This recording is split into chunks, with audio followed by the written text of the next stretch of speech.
The Garden Diaries with Tanya Visser.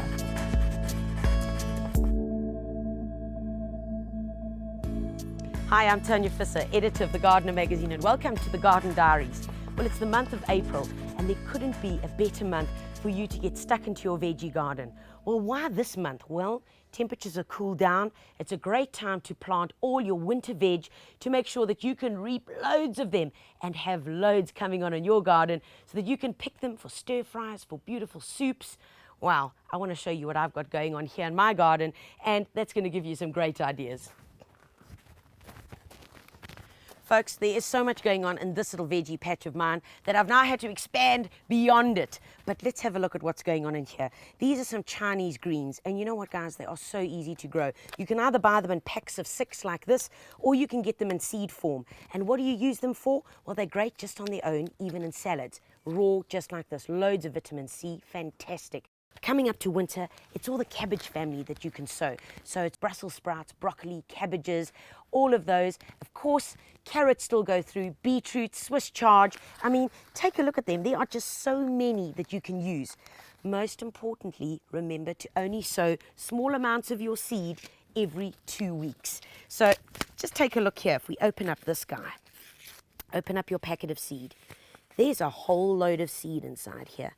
Now imagine if you had to plant all of these seeds. These are carrot.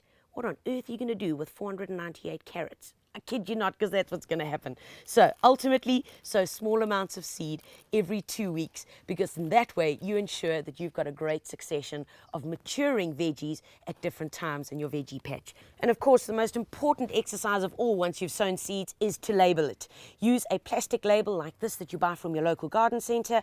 Make sure that you write the name in pencil. It's the only thing that works. Autumn is a great time for many things in the garden, but probably the most important thing is to plant, and I mean anything, whether it's a flowering shrub, whether it's bulbs, whether it's herbs, or whether it's even a fruit tree. The reason why I say this is because in autumn, as the temperatures are starting to cool off, the earth is still nice and warm, well, it's a good time to get things in the ground.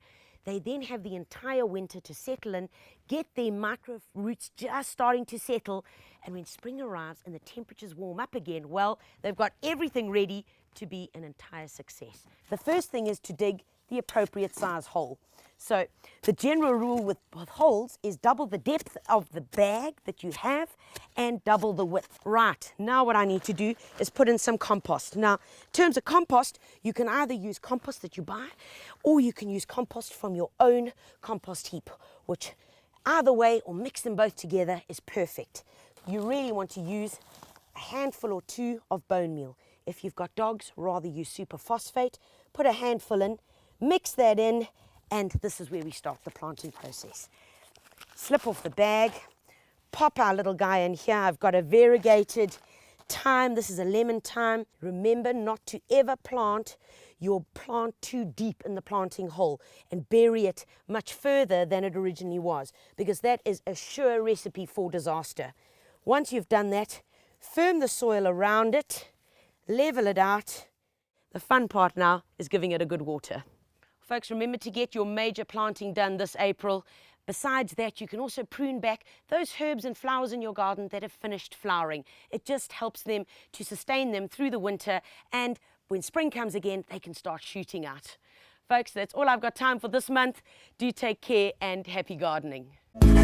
Garden Diaries in proud association with Builders Express and Builders Warehouse. Create the garden of your dreams with quality products, like this artificial Dracaena for a best buy of 529 Rand, a fountain-etched granite for a best buy of 1,199 Rand, or a compost converter for a best buy of 499 Rand, and a rainwater saver for a best buy of 999 Rand. Available at Builders Express and Builders Warehouse.